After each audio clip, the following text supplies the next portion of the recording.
In today's video, I'll show you how to change your location on Facebook Marketplace. Now guys, we've got tons of useful resources for you to check out, and the links for those are in the description of this video.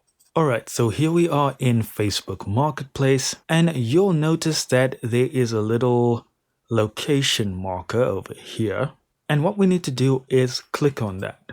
Now, I don't know if this is just a problem with my phone, but I have to click on this a few times before the actual map is going to pop up.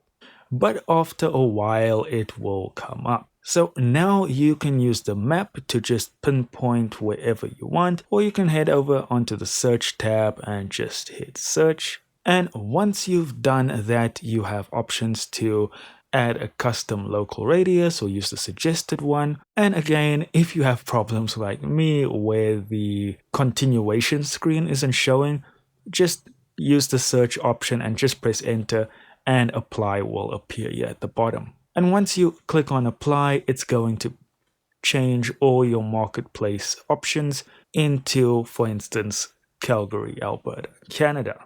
Don't forget to like and subscribe. And that's it guys, thank you so much for watching. Don't forget to check the links in the description of this video, and I'll see you in the next one.